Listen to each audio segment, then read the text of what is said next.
Assalamualaikum warahmatullahi wabarakatuh. Selamat datang di channel Cerita Serem. Sebelum lanjut cerita, tulis sholawat dulu di komentar ya, agar kelak kita mendapatkan syafaat di akhirat nanti, amin.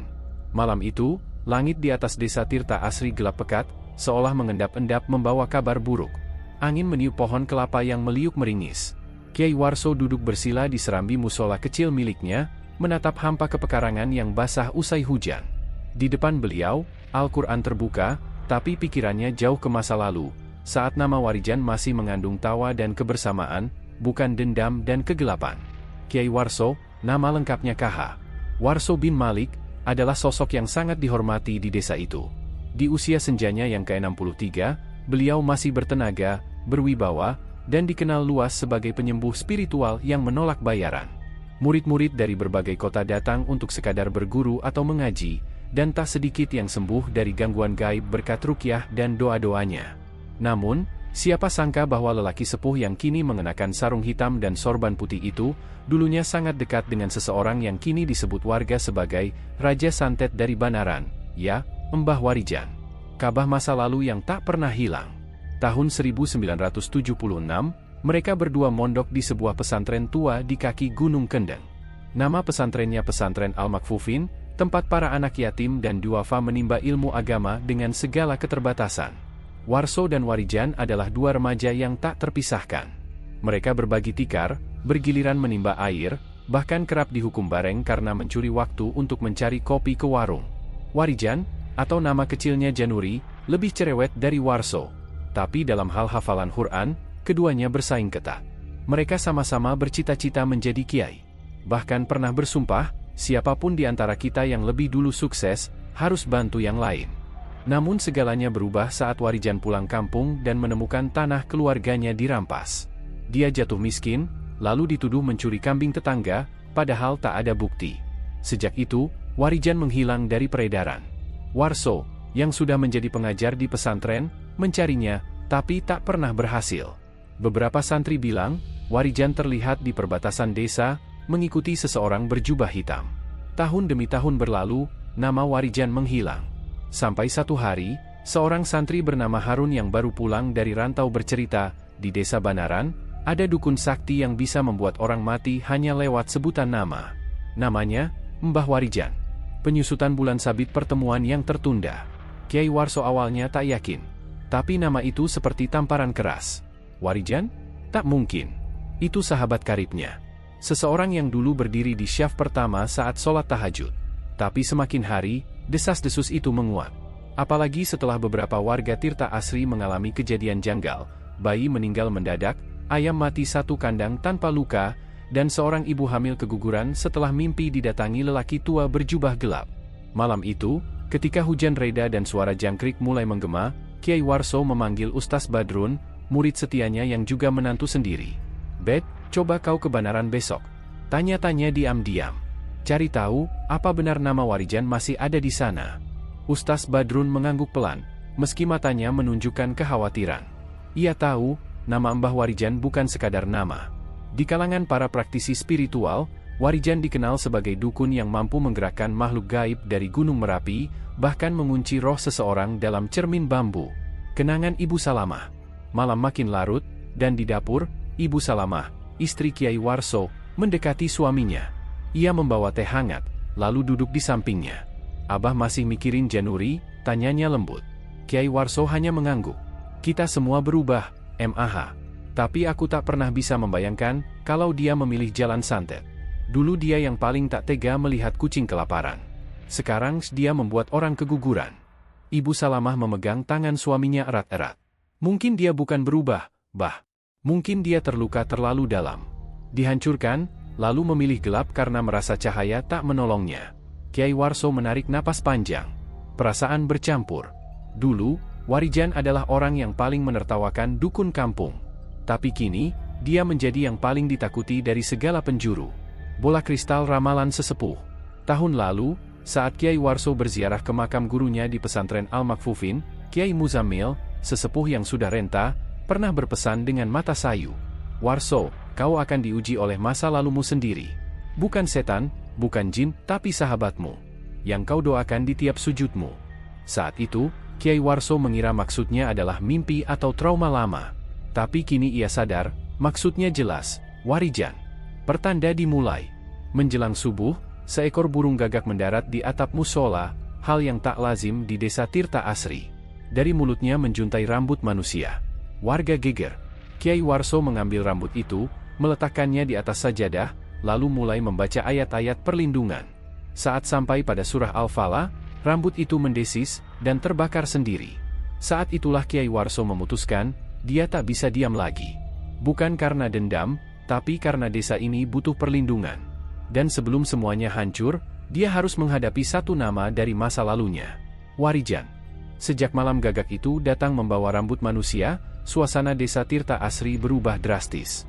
Tak hanya langit yang mendung terus-menerus, tapi juga hati para penduduknya.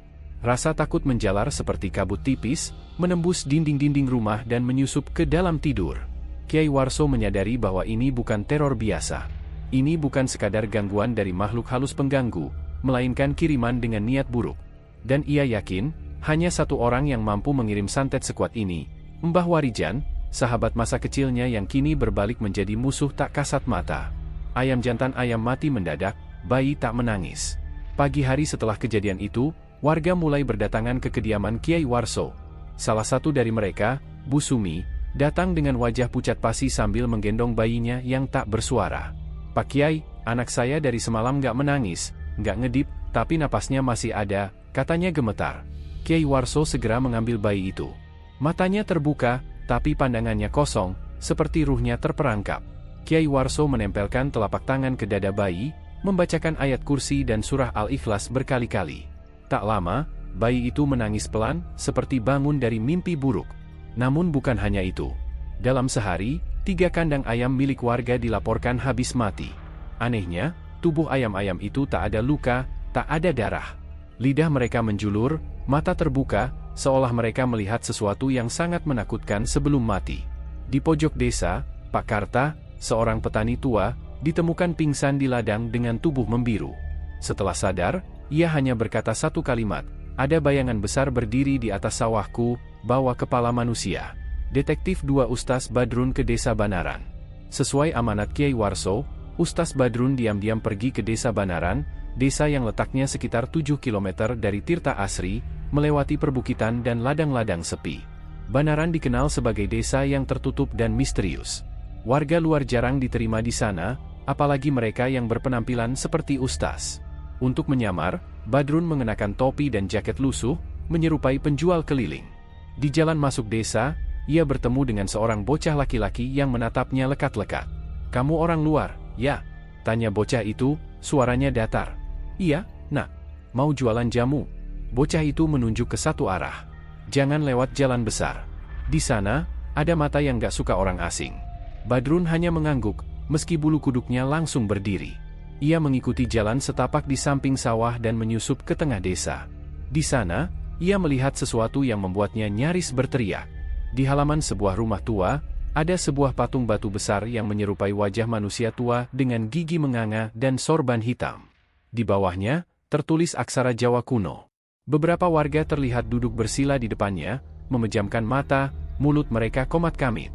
Dari balik tirai rumah besar itu, muncul sosok lelaki tua berjubah hitam, berjalan dengan tongkat dari tanduk kerbau.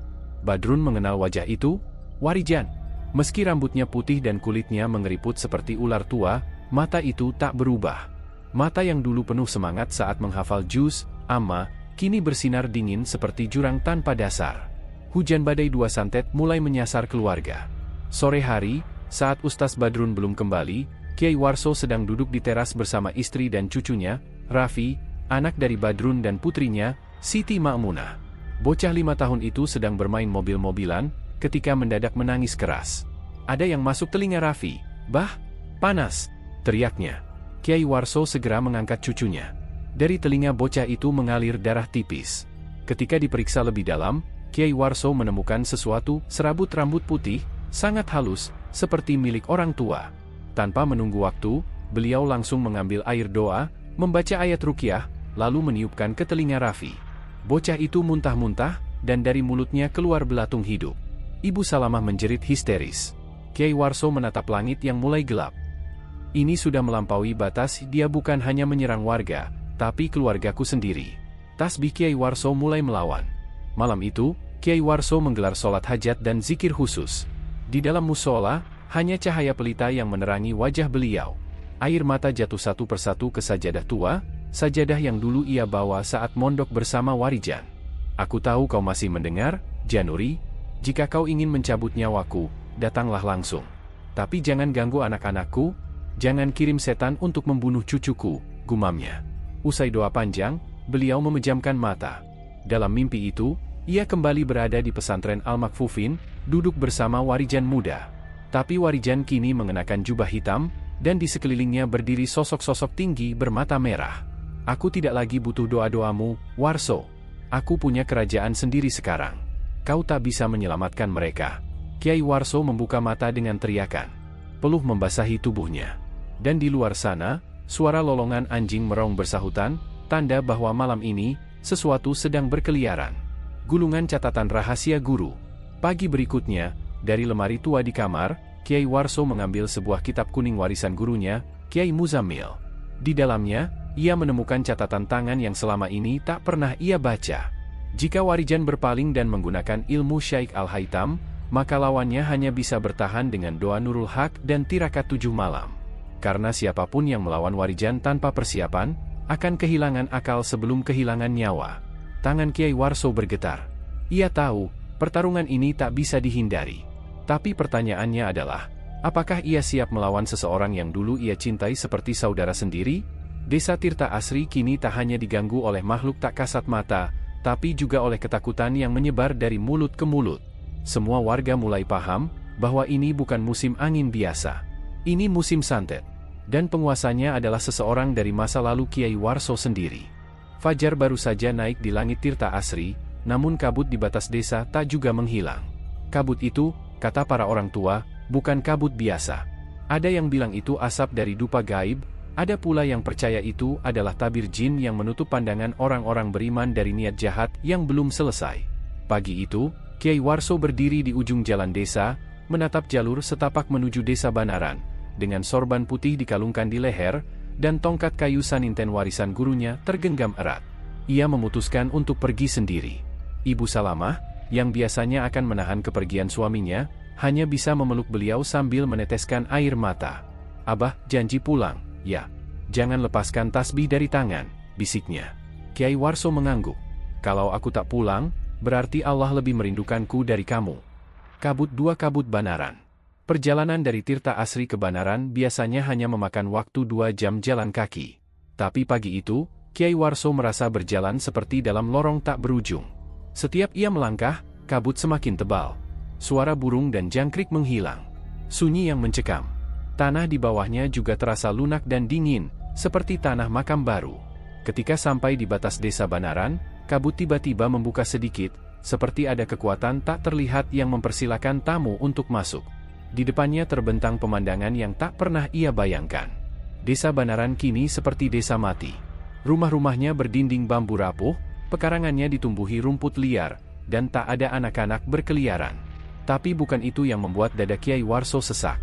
Di tengah lapangan desa, berdiri patung batu besar, menyerupai wajah lelaki tua dengan sorban hitam dan mata menyipit, seperti menatap siapa saja yang datang. Di bawahnya, tertulis aksara kuno. Mbah Warijan, guru alam gaib. Sosok di balik tirai. Kiai Warso menunduk, membaca doa perlindungan.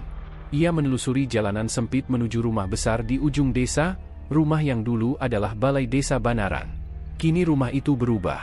Dindingnya dicat hitam kelam, jendela tertutup kain putih, dan di halaman ada kurungan bambu berisi anak kecil yang menangis tanpa suara. Perut Kiai Warso mual, tapi langkahnya tak goyah. Dari balik tirai rumah besar itu, muncul sosok lelaki tua berjubah hitam, mengenakan sorban legam dan membawa tongkat tanduk. Tubuhnya tegak, tapi gerakannya lamban. Ketika mata mereka bertemu, waktu seolah berhenti. Itu dia, Warijan. Mereka saling diam. Tak ada sapaan. Tak ada pelukan. Hanya tatapan panjang yang dipenuhi kenangan dan luka. Kiai Warso membuka mulut lebih dulu. Kau berubah, Januri. Warijan tertawa pelan. Suaranya serak, seperti dicampur bisikan ular. Kau tak tahu apa-apa, Warso. Aku tidak berubah. Aku hanya berhenti percaya bahwa cahaya bisa menyelamatkan siapapun. Api dendam lama, luka lama. Kiai Warso melangkah mendekat. Dulu kita bersumpah bersama. Di bawah jendela pesantren, kita bilang, takkan tinggalkan Allah. Warijan mendengus. Allah? Kau tahu apa yang dia lakukan saat anakku dibakar hidup-hidup oleh warga Tirta Asri, karena dituduh tukang santet? Kau tahu aku minta tolong ke siapa waktu itu? Kau. Tapi kau tak datang, Warso. Kau sibuk jadi kiai terhormat. Mata Warijan merah, bukan karena amarah, tapi karena kesedihan yang tak pernah disembuhkan. Kiai Warso menunduk. Aku tak tahu, Jan. Tak ada kabar. Mereka tak pernah bilang anakmu difitnah. Aku bersumpah, andai aku tahu. Tapi Warijan mengangkat tangannya. Terlambat. Kau datang sekarang untuk apa? Membawaku kembali? Tak bisa. Aku sudah duduk di tahta ini terlalu lama. Jaring laba-laba dua kerajaan dalam kegelapan. Tiba-tiba tanah di sekitar mereka bergetar pelan. Dari balik rumah, muncul puluhan orang bersarung hitam, sebagian membawa kendi, sebagian memegang cambuk. Mata mereka kosong, seperti tak sadar. Kiai Warso sadar, mereka bukan manusia biasa. Mereka adalah pengikut yang sudah dirasuki jin hadam. Warijan menunjuk mereka. Inilah umatku, Warso.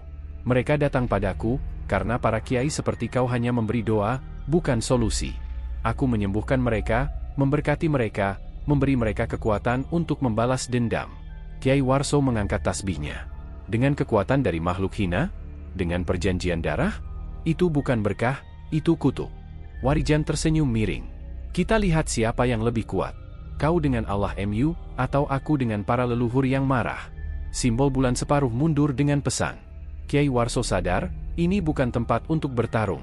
Belum. Ia mundur perlahan sambil membaca ayat perlindungan. Para pengikut Warijan tak bergerak, hanya menatap kosong.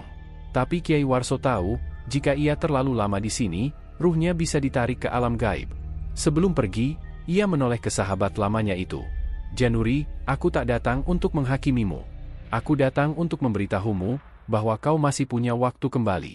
Sampai ajal menjemputmu. Jangan tunggu sampai rohmu tak lagi diterima bumi. Warijan hanya tertawa kecil, lalu membalikkan badan dan masuk ke dalam rumah. Tirai kembali tertutup, dan kabut turun lagi, menelan semuanya. Tasbih kembali ke Tirta Asri. Perjalanan pulang Kiai Warso seperti berjalan di antara dua dunia. Ia tahu, Warijan bukan lagi sekadar dukun santet biasa. Ia sudah membangun kerajaan kegelapan, dikelilingi jin, pengikut, dan dendam yang sudah menjadi bagian dari darahnya. Tapi di dalam dada Kiai Warso, bukan hanya ada ketakutan, ada keyakinan, bahwa siapapun yang melawan Allah dengan kekuatan makhluk, pada akhirnya akan dihancurkan oleh kekuatan yang sama. Malam itu, di Tirta Asri, Kiai Warso mengumpulkan semua santri dan warga. Ia berdiri di atas mimbar kecil musola, dan berkata, pertempuran ini belum berakhir. Tapi aku tak akan membiarkan desa ini runtuh karena masa laluku. Siapkan diri. Gelap akan datang. Tapi cahaya akan lebih menyala dari sebelumnya. Langit malam itu gelap gulita. Tidak seperti biasanya, bulan sama sekali tak tampak, tertutup awan hitam pekat yang seolah menggantung rendah di atas desa Karangjati. Angin berembus aneh, seperti berbisik-bisik di balik pepohonan, menyusup ke dalam sela-sela dinding pesantren yang berdiri di kaki bukit. Pesantren Al-Hidayah, yang dipimpin oleh Kiai Warso sejak puluhan tahun silam, mendadak diselimuti hawa dingin yang menusuk hingga ke tulang. Jam dinding di ruang utama pesantren berdentang 3 kali. Santri-santri sudah lama tertidur, namun malam itu, suara lolongan anjing terdengar bersahut-sahutan dari berbagai penjuru desa. Sesuatu yang selama ini hanya diceritakan dalam kitab dan kisah-kisah orang tua, kini datang menghampiri dalam wujud nyata. Di kamar kecil yang hanya diterangi lampu minyak, Kiai Warso sedang duduk bersila dengan mata terpejam. Di depannya, Alip, santri senior yang telah dianggap seperti anak sendiri, berlutut dengan wajah tegang. Alip, kau harus kuat. Malam ini bukan malam biasa. Aku mencium aroma sihir tua, kiriman dari arah timur desa, kata Kiai Warso pelan, suaranya dalam dan tenang, namun penuh tekanan. Alip mengangguk dengan keringat dingin mengucur di pelipisnya. Beberapa hari terakhir, santri-santri mulai mengalami gangguan. Ada yang kesurupan, ada yang jatuh sakit mendadak, bahkan seekor kambing milik pesantren ditemukan mati dengan kepala terbalik dan mata melotot ke langit. Namun malam ini lebih mencekam dari sebelumnya. Pukul 3.15 dini hari, suara jeritan pecah dari asrama santri putra. Kiai Warso segera bangkit, mengambil tasbih dan tongkat kayu warisan gurunya. Alip mengikutinya di belakang. Mereka berlari menuju asrama, hanya untuk menemukan pemandangan yang membuat bulu kuduk meremang. Salah satu santri termuda, Hafidz, tubuhnya melayang sejengkal dari lantai. Mata terpejam, tapi mulutnya berbicara dengan suara berat yang jelas bukan suaranya sendiri. "Warso, sahabat lama, kau menghalangi jalan kami, tinggalkan tempat ini sebelum semua hancur." Kiai Warso mendekat dengan ketegasan yang tak tergoyahkan. "Mbah Warijan, aku tahu ini ulahmu. Tapi ingat, jalan yang kau tempuh akan membawamu pada kehancuran. Ini pesantren, tempat ilmu dan zikir. Kau tak akan bisa masuk ke sini." Namun makhluk yang merasuki Hafidz tertawa terbahak, menggema seperti suara dari dalam gua. "Kau pikir tempatmu masih suci? Lihat sekelilingmu, Warso. Pertahananmu mulai runtuh. Setiap malam aku tanam paku-paku gaib, aku hancurkan tirai zikir kalian perlahan." Tiba-tiba Hafidz terjatuh, tubuhnya menggeliat keras sebelum akhirnya pingsan. Alip segera memeluknya dan membaca ayat-ayat ruqyah. Kiai Warso berbalik menuju musola utama. Di sana, ia menggelar sajadah dan memulai wirid panjang. Tongkat kayunya ia tancapkan di tengah ruangan, dan di ujung tongkat itu, asap tipis mulai mengepul. Ia tahu, pertahanan spiritual pesantren telah dilubangi dari dalam. Seseorang, atau sesuatu, berhasil masuk dan mulai melemahkan pagar gaib yang selama ini melindungi mereka. Sementara itu, di desa seberang, tepatnya di dusun Gelagahwangi, Mbah Warijan duduk bersila di tengah lingkaran api. Di sekelilingnya, 9 keris kuno tertancap ke tanah, dan seekor burung gagak hitam bertengger di bahunya. Matanya tajam menatap ke arah timur. "Kau masih kuat, Warso. Tapi mari kita lihat, sekuat apa kau melindungi tempat itu tanpa aku di sisimu," gumamnya dingin. Api membesar, dan bayangan hitam menyerupai wujud manusia muncul dari dalam nyala api. Itu adalah jin Palid, makhluk buas yang sudah dikunci oleh Kiai Warso dan Mbah Warijan saat mereka masih sahabat. Kini, Mbah Warijan melepaskannya kembali, sebagai senjata pamungkas untuk menghancurkan pesantren Al-Hidayah. Keesokan harinya, kabar menyebar cepat. Salah satu tiang utama musola roboh tanpa sebab, dan bekas cakaran besar tampak di pintu utama asrama. Para warga mulai gelisah. Beberapa orang tua melarang anak-anaknya untuk tetap tinggal di pesantren. Kiai Warso menghadapi tekanan, bukan hanya dari serangan gaib, tapi juga dari keraguan manusia. Namun Kiai Warso tak tinggal diam. Ia memanggil kembali para alumni, para ustadz tua yang dulu pernah belajar di Al-Hidayah. Dalam waktu singkat, sekelompok orang datang dari berbagai penjuru, membawa kitab, minyak wangi, dan pusaka lama. Mereka tahu, ini bukan sekadar perang batin, tapi perang ilmu dan kekuatan gaib. Malam berikutnya, sebuah ritual pembersihan dilakukan di halaman utama pesantren. Doa-doa berkumandang, dan asap dupa memenuhi udara. Tapi saat mereka sedang dalam kekhusyukan, seekor ular besar tiba-tiba muncul dari balik sumur tua, melilit kaki salah satu santri dan menyeretnya ke dalam tanah. Teriakan histeris menggema, sementara tanah tempat sumur itu berada terbuka lebar seperti mulut neraka. Alip berteriak memanggil Kiai Warso, yang segera datang dan menancapkan tongkatnya ke tanah. Dengan bacaan ayat kursi yang lantang, tanah itu perlahan menutup kembali. Tapi santri yang diseret, Fahmi, tak pernah ditemukan. Ia menjadi korban pertama dari teror gaib yang dikirimkan Mbah Warijan. Keesokan paginya, sebuah surat bertuliskan aksara Jawa kuno ditemukan tergantung di gerbang pesantren. Surat itu berbunyi, "Warso, ini baru awal. Bila kau tak tinggalkan tempatmu, satu demi satu anak-anakmu akan kuambil. Aku, Warijan, sahabatmu yang kini kau musuhi." Kiai Warso menatap surat itu lama. Wajahnya dingin, tapi matanya memerah. Bukan karena takut, tapi karena luka batin. Ia harus menghadapi kenyataan bahwa orang yang dulu ia panggil saudara, kini menjadi musuh terbesarnya. Perang belum selesai. Desa Pager Gunung kembali diguncang oleh peristiwa ganjil yang membuat warga kehilangan arah. Malam Jumat Kliwon itu, angin bertiup lebih dingin dari biasanya. Udara terasa berat, dan aroma bunga Kamboja menyeruak dari arah pemakaman desa, padahal tak ada yang baru saja dimakamkan. Burung-burung malam tidak bersuara, dan anjing-anjing mendadak melolong bersahutan, seperti meratapi nasib yang belum terjadi. Di tengah kegelapan itu, suara kentongan berbunyi 3 kali, pertanda bahaya. Warga yang sudah lama memendam ketakutan, mulai berdatangan ke masjid tempat Kiai Warso tinggal. Disinilah letak keanehannya. Pagar gaib yang selama ini dibuat oleh Kiai Warso untuk melindungi desa dari gangguan santet, telah jebol. Tanda pertama adalah mendadaknya banyak warga mengalami kesurupan. Bukan hanya 1-2 orang, tetapi hampir serentak di 3 RT. Anak-anak berteriak histeris, mata mereka putih, suara mereka berubah seperti orang tua yang marah, menyebut-nyebut satu nama, Warijan. Warijan. Dia datang menagih. Kiai Warso, yang sedang berzikir di serambi masjid, seketika berdiri. Tubuhnya gemetar bukan karena takut, tapi karena firasatnya menjadi nyata. Sahabat lamanya, Mbah Warijan, telah menunjukkan kekuatan aslinya sebagai Raja Santet dari desa Karangsari. Kilasan masa lalu. Dulu, Kiai Warso dan Warijan adalah 2 sahabat karib saat menimba ilmu di sebuah pesantren tua di pelosok Jombang. Mereka belajar ilmu hikmah dan ilmu laduni dari Kiai Abdul Mujib. Namun, setelah lulus, pilihan mereka berseberangan. Warijan memilih jalan ilmu kebatinan gelap demi kekuasaan dan uang. Warso memilih kembali ke desa dan mengajar ngaji anak-anak. Keduanya sempat berpisah puluhan tahun. Hingga akhirnya, beberapa tahun terakhir, desas-desus tentang dukun sakti di Karangsari makin terdengar. Kiai Warso tahu betul siapa orang itu. Tapi ia memilih diam, hingga malam Jumat Kliwon itu tiba. Kejadian gaib di rumah Bu Sarti. Bu Sarti, janda berusia 50 tahun, menjadi korban pertama yang kerasukan malam itu. Tubuhnya menari-nari seperti wayang golek. Di antara tarian mengerikan itu, ia berteriak, "Warijan gak suka pagar ini. Dia akan ambil tumbalnya malam ini. Hahaha." Tangannya mencakar-cakar lantai hingga berdarah. Para warga yang mencoba menahan tubuhnya terpental satu persatu. Kiai Warso akhirnya turun tangan. Ia membaca ayat kursi berulang-ulang. Tapi yang aneh, setiap ayat diucapkan, mulut Bu Sarti ikut membaca balik dalam versi terbalik, seperti cermin hitam dari bacaan suci. Setelah 30 menit beradu bacaan, tubuh Bu Sarti ambruk. Dari mulutnya keluar belatung hitam yang melata keluar rumah, lalu menghilang begitu saja di tanah. Pagar gaib yang jebol. Pagar gaib yang dipasang Kiai Warso berbentuk segel dari doa-doa dan wirid yang dikubur di 4 penjuru desa.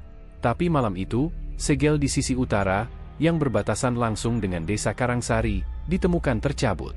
Tepat di dekat pohon randu alas tua, terlihat jejak kaki manusia, besar, telanjang, dan basah seperti habis dari sungai, padahal tak ada air di dekat sana. Di batang pohon randu itu, tergantung boneka jerami berbentuk anak kecil, dengan nama Galang, tertulis di kertas merah. Galang adalah putra pasangan muda yang baru saja menikah 2 bulan lalu. Dan saat warga menuju rumah Galang, terdengar tangisan panjang dari dalam. Anak itu mengalami mimpi buruk dan kejang-kejang, menyebut kata, "Mbah Wari. Mbah Wari, jangan ambil aku." Pertemuan Kiai Warso dengan Mbah Narji. Mbah Narji, salah satu sesepuh desa yang jarang keluar rumah, mendatangi masjid subuh itu dengan tubuh gemetar. Ia membawa kabar dari Karangsari. Malam sebelumnya, ia mengintip ritual di bukit kecil dekat pemakaman tua Karangsari. Di sana, ia melihat Warijan dalam balutan jubah hitam, duduk di tengah lingkaran api, memanggil arwah leluhur. "Warijan bukan lagi manusia biasa, Kiai," kata Mbah Narji lirih. "Ia sudah jadi wadah makhluk tua yang dulu disegel para wali. Ia ingin membalas dendam karena leluhurnya dibakar hidup-hidup di masa penjajahan. Dan ia mengincar darah keturunan dari keturunan para penduduk pagar gunung." Kiai Warso menyusun pertahanan baru. Keesokan harinya, Kiai Warso mengumpulkan para santri, tokoh adat, dan warga yang punya sedikit-sedikit ilmu. Ia menyuruh mereka menggali kembali titik-titik pagar gaib yang lama, lalu mengubur segel baru dengan campuran tanah liat dan darah kambing hitam. Ia tahu pertarungan ini tak bisa dihindari lagi. Warijan telah menunjukkan bahwa pagar lama tidak mampu menahan kekuatan barunya. Ia harus memanggil sapu jagat, ilmu terakhir yang dulu diajarkan oleh gurunya, tapi belum pernah digunakan. Ilmu itu bisa meluluhlantakkan santet, tapi dengan harga mahal, tubuh sang pengguna bisa melemah permanen, atau bahkan nyawa jadi taruhan. Malam kedua, korban bertambah. Belum selesai proses pemagaran baru, malam kembali datang. Kali ini, angin membawa suara gamelan dari arah utara. Suara yang lirih tapi jelas, seperti berasal dari dunia lain. Para warga yang mendengarnya merasa kepala berat, dan tak sedikit yang mimisan. Pak Dul, tukang kayu, ditemukan pagi harinya tergeletak di dapur dengan tubuh membiru dan lidah tergigit. Di dinding rumahnya tertulis kata, "Jangan lawan warisan leluhur, dengan darah." Malam itu, Kiai Warso tidak tidur. Ia duduk di serambi masjid sambil terus menggumamkan zikir. Ia tahu, malam berikutnya adalah malam penentuan. Dan ia harus membuat keputusan besar, Apakah menghadapi Warijan langsung di Karangsari, atau menunggu Raja Santet itu datang sendiri membawa pasukan makhluk gaibnya ke pagar gunung? Kiai Warso menarik napas dalam, lalu menatap ke langit malam. Ya Allah, jika aku gugur, jadikan darahku jadi tembok terakhir untuk desa ini. Malam itu sunyi bukan main. Malam Jumat Kliwon memang kerap membawa hawa berbeda di desa Karangjati. Tapi kali ini, lebih dari sekadar hawa aneh. Kiai Warso duduk bersila di serambi langgar kecil, wiridnya terjaga, mulutnya tak berhenti melafalkan ayat-ayat pelindung. Kain sarungnya bergoyang pelan diterpa angin, tapi matanya tak sekalipun terpejam. Ia tahu, malam ini ujian akan datang. Sejak pertarungan spiritual dengan Mbah Warijan terakhir kali di petilasan Gunung Tikar, keseimbangan alam desa mulai terganggu. Banyak warga Karangjati mengeluh mendadak sakit keras tanpa sebab, sapi mendadak mati biru, dan sawah yang mengering walau musim hujan. Tapi malam itu, Kiai Warso merasakan sesuatu yang jauh lebih besar datang, kekepungan. Tepat pukul 2 dini hari, suara lolongan anjing bersahut-sahutan dari arah utara desa. Sontak ayam-ayam kampung berkokok gaduh. Beberapa warga yang masih terjaga mengintip dari balik jendela, jantung mereka mencelos saat melihat kabut tebal mengendap pelan seperti tumpahan asap rokok raksasa. Di tengah kabut itu, sesosok hitam muncul. Bungkuk, rambut acak-acakan, tangan menggenggam tongkat kayu berukir tengkorak. Dialah Bayu Lodra, makhluk pemanggil arwah pembisik yang konon hanya bisa dikendalikan oleh dukun santet kelas tinggi. Di belakang Bayu Lodra, menyusul barisan makhluk lain, pocong berjubah merah, kuntilanak dengan mata merah menyala, dan siluman kerbau hitam bertanduk emas. Tujuan mereka satu, langgar Kiai Warso. Tanpa menunggu lama, langit mendadak disambar petir. Tapi bukan hujan yang turun, melainkan hujan pasir hitam, serbuk yang jika mengenai tubuh manusia akan menyebabkan kelumpuhan sementara. Namun Kiai Warso tak gentar. Dengan suara lantang, ia membaca, Hasbunallahu wa ni'mal wakil, ni'mal maula wa ni'man nasyir. Lantai langgar bergetar pelan, dan dari ruang dalam muncul benda kecil, keris Kiai Guntur Jagat, pusaka warisan leluhur yang hanya dipakai saat keadaan paling genting. Kiai Warso mengangkatnya tinggi-tinggi, mengarahkannya ke kabut yang kini semakin pekat. Wahai makhluk yang dikirim lewat jalur gaib oleh sahabat lamaku, pulanglah kalian. Desa ini tak sudi disentuh oleh kegelapan. Namun pasukan santet Mbah Warijan tidak mengendur. Pocong merah melompat, menabrak tembok langgar hingga retak. Siluman kerbau meringkik keras, lalu menyeruduk dari arah barat. Bayu Lodra, sang pemimpin, membuka mulutnya lebar-lebar, menghembuskan asap berwarna hijau pekat ke arah langgar. Hembusan itu seperti ribuan jarum yang menyayat kulit. Di saat genting, suara azan menggema dari dalam hati Kiai Warso. Bukan suara azan dari masjid, melainkan dari dalam jiwanya. Ia teringat wejangan gurunya dahulu, saat makhluk halus menyerangmu dengan kekuatan penuh, jangan balas dengan kekerasan. Bangkitkan kekuatan cahaya dalam dirimu. Kiai Warso berdiri. Tubuhnya bersinar. Ia mengayunkan kerisnya ke tanah, dan seketika, cahaya kuning keemasan memancar membentuk pagar gaib. Makhluk-makhluk itu menjerit, terbakar oleh kekuatan cahaya zikir dan iman. Beberapa pocong langsung meledak menjadi debu, kuntilanak menghilang dalam isak tertahan, dan kerbau raksasa mengamuk sebelum hilang di telan tanah. Namun Bayu Lodra tetap berdiri. Ia kini berjalan lebih dekat, berbicara untuk pertama kalinya. Kiai Warso, kau telah berkhianat pada perjanjian masa lalu. Mbah Warijan murka, dan murkanya akan menelan seluruh Karangjati. Kiai Warso terdiam. Perjanjian masa lalu? Ia mengerutkan kening. Apa maksud Bayu Lodra? Sebelum bisa bertanya lebih lanjut, Bayu Lodra lenyap begitu saja. Tapi sebelum menghilang, ia meninggalkan segulung kain kafan di depan langgar, bertuliskan aksara Jawa kuno dan simbol-simbol santet. Kiai Warso memungutnya. Darahnya berdesir. Ia mengenali tulisan tangan itu. Itu tulisan tangan Warijan, tulisan yang dulu mereka pelajari bersama di pesantren Mbah Kasan 10 tahun silam. Keesokan paginya, seluruh desa Karangjati geger. Di depan setiap rumah warga, ditemukan sebilah paku karatan, benang merah, dan bubuk kunyit hangus. Tanda khas teluh tinggi. Ini bukan santet biasa, Kiai, ujar Pak Murdani, tetua desa. Ini, teluh warisan. Hanya sedikit orang yang bisa menguasainya. Dan hanya satu orang yang kita kenal dulu pernah mempelajarinya, Mbah Warijan. Mata Kiai Warso memejam. Ia tahu, ini bukan lagi sekadar perang antar dua orang sepuh. Ini sudah menjadi perang antar takdir dan masa lalu. Hari-hari di desa Plumpung makin dipenuhi ketegangan dan ketakutan. Bayangan gelap santet yang sebelumnya hanya menjadi bisik-bisik kini menjelma nyata.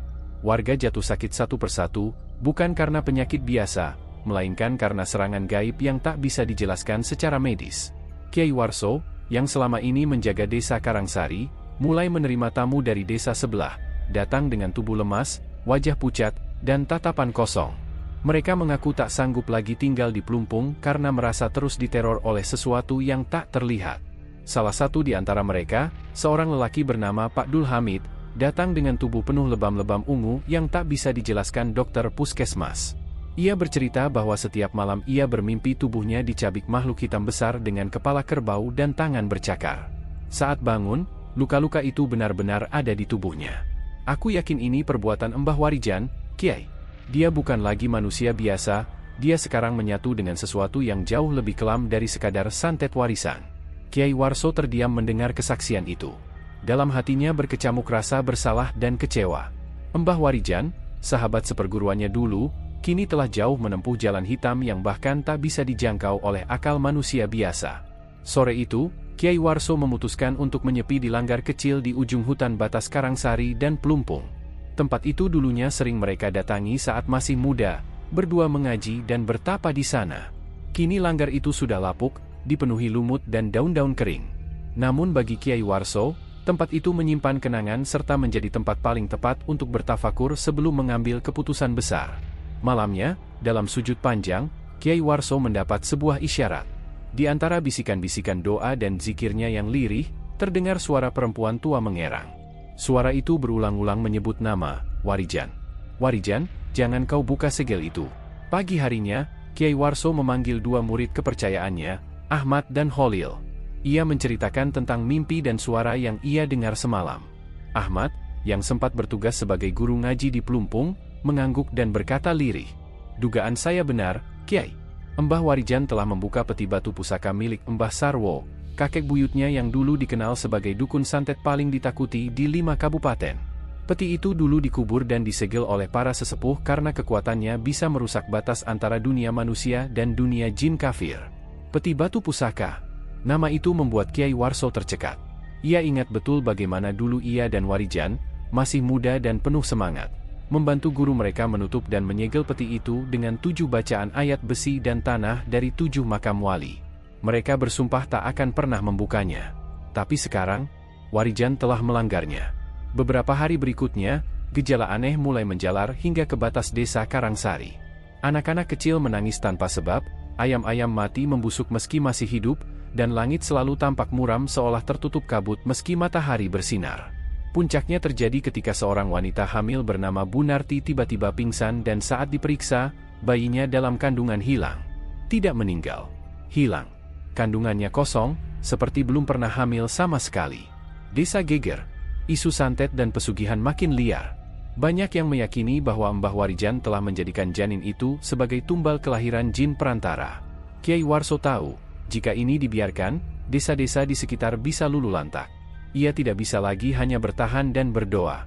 Sudah saatnya bergerak, menghadapinya secara langsung. Tapi ia tahu, kekuatan Mbah Warijan sekarang bukan kekuatan biasa. Bukan hanya ilmu santet, tapi ia telah menjadi medium dari kekuatan leluhur gelap yang telah lama tersegel. Pada malam Jumat Kliwon itu, Kyai Warso kembali menyepi. Ia membuka kembali kitab kuno warisan dari guru besarnya, Majmu' al-Sirrul Aswad. Kitab yang hanya boleh dibuka dalam kondisi genting, berisi pengetahuan menghadapi makhluk-makhluk gaib tingkat tinggi dan jin ifrit pembangkang. Satu halaman yang terbuka memperlihatkan ilustrasi pusaka tua berbentuk peti batu dengan lambang berbentuk mata merah di tengah. Di bawahnya tertulis, barang siapa membuka mata batu itu, maka segala perjanjian akan hidup kembali. Nyawa, darah, dan warisan kelam akan menagih janji mereka. Jika tidak ada yang menutupnya kembali, kutukannya akan menyebar hingga 7 keturunan. Kyai Warso menghela napas panjang. Malam itu juga, ia bersama Ahmad dan Holil mulai mempersiapkan upacara penutup segel. Tapi ia tahu, Mbah Warijan pasti akan tahu dan tidak akan membiarkan rencana itu berjalan lancar. Karena begitu segel ditutup, seluruh kekuatan yang Mbah Warijan miliki akan lenyap. Dan Mbah Warijan sendiri akan terkena pantulan kutukan yang telah ia buka. Tengah malam, di langit-langit desa, kilat menyambar. Petir memekakkan telinga. Dari batas Plumpung, terdengar suara ringkik kuda namun mengerang seperti manusia. Ahmad langsung berdiri gemetar. Itu, Suara kuda jaran penoleh, tunggangan jin pengawal peti pusaka, Kiai. Kiai Warso menatap ke arah batas desa dengan mata tenang namun tegas. Pertarungan besar akan segera tiba.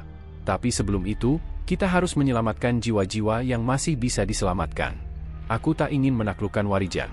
Aku ingin menyadarkannya, kalau dia masih bisa kembali sebagai manusia.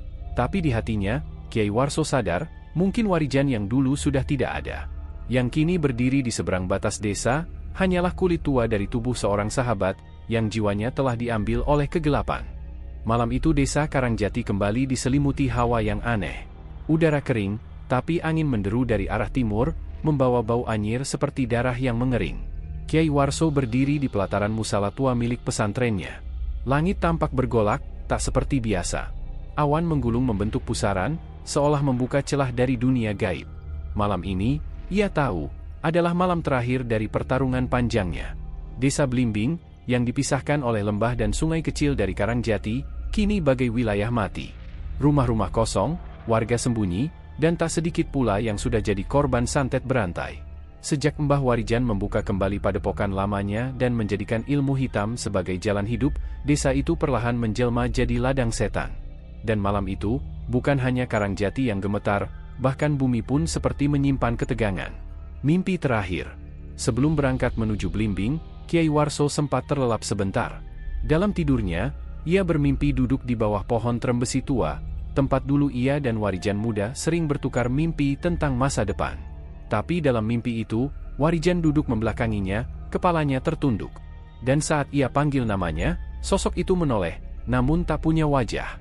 Ia terbangun dengan peluh dingin, menyadari bahwa yang akan ia hadapi malam ini bukan sekadar Warijan sahabat lamanya, tapi manifestasi dari semua kemarahan, dendam, dan keserakahan yang telah menjadi bagian jiwa Warijan. Padepokan hitam. Kiai Warso berjalan seorang diri. Tanpa santri, tanpa keris pusaka, hanya membawa tongkat kayu cendana warisan ayahnya, dan bacaan wirid yang tak pernah putus sejak ia keluar dari gerbang pesantren. Padepokan Mbah Warijan berdiri seperti benteng tua, dengan pagar batu hitam dan gerbang kayu jati raksasa. Di dalamnya, lampu-lampu minyak berkedip redup, dan asap kemenyan menyelimuti udara seperti kabut neraka. Sudah datang kau, Warso, suara berat itu menggema bahkan sebelum pintu terbuka. Mbah Warijan keluar mengenakan jubah merah darah, matanya merah menyala, tapi wajahnya masih wajah sahabat lama itu. Hanya kini dipenuhi luka dan garis kebencian. Pertarungan yang tak terhindarkan. Keduanya berdiri berhadapan di pelataran, di bawah bulan yang tampak seperti mata satu setan. Berhentilah, Warijan. Masih ada jalan pulang, ujar Kiai Warso dengan suara lirih namun tegas. Pulang kemana, Warso? Dunia kita tak lagi sama. Kau dipuja, aku dilupakan. Kau dicari untuk menolong, aku dibuang dan dikutuk, jawab Warijan dengan tawa getir. Dengan satu hentakan tongkatnya, tanah bergetar. Mbah Warijan memanggil semua jin dan iblis pengikutnya. Sosok-sosok mengerikan bermunculan, wanita tanpa wajah, anak kecil melayang dengan kepala terbalik, ular-ular bersayap, dan api hitam yang membentuk lingkaran di sekeliling padepokan. Tapi Kiai Warso tetap berdiri, matanya tertutup, mulutnya melafalkan ayat kursi yang bergema hingga mengguncang dinding batu. Pertarungan pun pecah. Langit terbelah, tanah terbuka. Kilatan petir menghantam tanah, angin seperti ribuan cambuk mencabik udara. Kiai Warso memanggil penjaga alam ruhani, memohon perlindungan dari para malaikat yang dijanjikan dalam doa-doa malamnya. Tubuhnya remuk, darah mengucur, tapi ia tidak mundur. Sementara Mbah Warijan, perlahan tubuhnya mulai berubah, kulitnya menghitam, matanya membesar, suaranya menjadi geraman. Ia sudah bukan manusia lagi. Ia menjadi ratu santet leluhur seperti dalam ramalan tua di Blimbing. Namun, di detik terakhir, ketika semua kekuatan jahatnya menyatu, Mbah Warijan berhenti. Tangannya gemetar. Ia melihat ke arah Kiai Warso, yang terus membaca ayat-ayat dengan mata tertutup. Wajahnya penuh luka tapi tetap damai. Air mata jatuh dari mata Mbah Warijan, bukan air biasa, tapi darah. Kau tetap seperti dulu? Warso, tak berubah, suaranya parau. Kematian dan pengampunan. Malam itu, suara ledakan terdengar dari arah padepokan Blimbing. Cahaya menyilaukan menyapu langit, dan setelah itu, sunyi. Padepokan itu terbakar, lalu roboh. Pagi harinya, warga Karangjati menemukan Kiai Warso tergeletak di perbatasan hutan, tubuhnya nyaris tak bernyawa. Tapi di pelukannya, ada tubuh Mbah Warijan, sudah tak bernyawa. Wajahnya tenang, seperti orang yang akhirnya bisa tidur setelah sekian lama bertarung. Di tangan Kiai Warso, tergenggam sepucuk surat dari Warijan, bertuliskan, "Warso, aku tahu aku salah. Tapi aku tak tahu jalan pulang. Jika kau masih sahabatku, tuntun aku kembali, meski itu berarti aku harus mati. Sahabatmu, Warijan." Batu nisan kembar. 7 hari setelah kejadian itu, 2 nisan baru berdiri di kaki bukit, dekat pohon trembesi tua, satu bertuliskan KH. Warso bin Mukhlas, satu lagi Warijan bin Kartadipura. Keduanya dimakamkan berdampingan, atas permintaan terakhir Kiai Warso sebelum akhirnya wafat beberapa hari kemudian. Warga 2 desa kini sering mengunjungi makam itu. Tidak untuk berziarah biasa, tapi untuk merenung, bahwa dendam bisa menjadikan sahabat jadi setan, dan hanya kasih serta pengampunan yang bisa mengembalikan manusia ke jalannya. Kisah Kiai Warso dan Mbah Warijan bukan sekadar cerita tentang pertarungan ilmu putih dan hitam, tapi tentang 2 hati yang dulu satu jalan, kemudian terpisah oleh nasib dan luka, lalu bertemu kembali di ujung ajal dengan pengampunan yang agung. Dan sampai hari ini, jika malam cukup hening, dari arah pohon trembesi itu terdengar suara 2 orang bersahabat, tertawa kecil mengenang masa lalu. Meski tubuh sudah tak lagi bernyawa.